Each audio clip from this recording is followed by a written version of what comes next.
What's going on, you guys? Eric from the Anabolic Aliens. Today I'm here to give you a little tip, and it's actually a mistake some of you guys might be making in the gym with regards to your shoulder training. And this little mistake is gonna make you weaker, smaller, and it can possibly injure you, so that's a big problem. But before we get into the video, guys, make sure you head on over to anabolicaliens.com and get on our mailing list. That's a little pop-up that's gonna pop up. Enter your email, you get all of our exclusive offers and promotions and any sales we might have coming up. But back to the video, guys. We're talking about the seated or standing, just dumbbell pressing in general, guys. We're pressing overhead, okay? So typically, this is the mistake I'm gonna show you guys right away.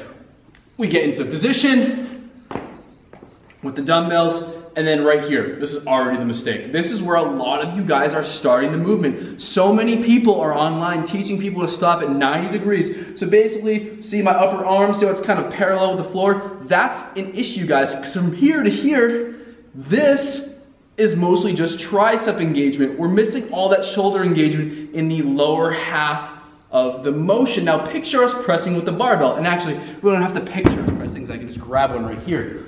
So, if you look at someone correctly performing an overhead press, notice how the bar is all the way down to the torso. So you see that line from one hand to the other, that bar coming straight all the way down the torso and pressing up over the head. So why is it that when you're pressing with a dumbbell, all of a sudden, now if you imagine that line, again, running from this hand to this hand, coming across, look where it's stopping. Right through the middle of my forehead. Okay, we're missing out on all that range of motion. And again, that lower half of the motion is where most of the shoulder work is being done, and the triceps take over for the top half while the shoulders are still engaged somewhat. But guys, if you guys have a problem reaching that full range of motion, there's a few ways you can fix this, because you can't use it, oh, if I go down all the way, it's gonna hurt me. You can't use that as an excuse until you've tried all the things that can help you prevent that. So one of those main things is, guys, warm up properly. That means use lighter weights when you start, and also use a band. Maybe do some shoulder breakers. What that is, take the band here, keep your arms straight, all the way back down behind. Try to relax your traps as much as possible.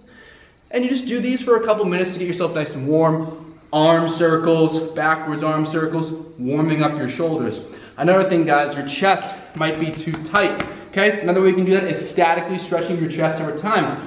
You can do that high, you can do that directly up to the side, or you can lower your arm and lean into it. And if your chest is super tender, you can roll it out with a ball, you can roll it out with a rolling stick, you can just massage it. You want to release some of that tension. Another way you want to release tension is in the traps, guys. If your traps are tight, that can tie into you having some issues with the press too, because you need to totally relax the traps, bring it down in order to bring your arms down all the way. Now the very fundamental of this, guys, if you can't get your arms down all the way, you need to figure out how to do this. So you can actually just sit with no weights, pretend like you have the weights over your head, bring your arms down, and try to force everything down to see if you can get your hands all the way down to that point. Now, it's important to note that when you're down in that point, and actually Mike, I'm gonna have you go to the side so you can see what I'm talking about here, is when you come down to the side, when you're bringing the hand all the way down, you wanna make sure you don't roll forward with the hand, because now you're losing that pressing angle. The plane of gravity is going down, which is just going to make this happen, instead of having the elbow tucked underneath, right here, pushing down on the tricep so you can press back up.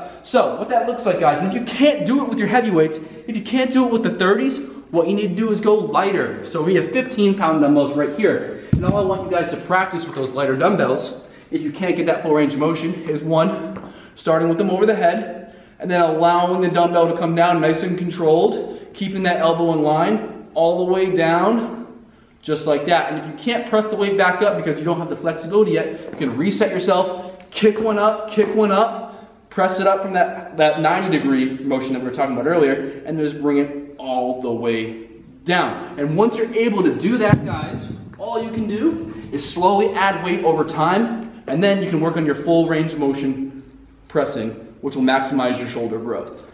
So I hope you guys liked this little quick tip video. I hope you guys stop making this mistake and you take the measures to make sure you have nice, healthy shoulders. So I hope you guys like this video. If you like the video, give the video a thumbs up. Make sure you leave a comment down below, and I will see you guys in the next one. Peace. Together we got power. Let's just rap it.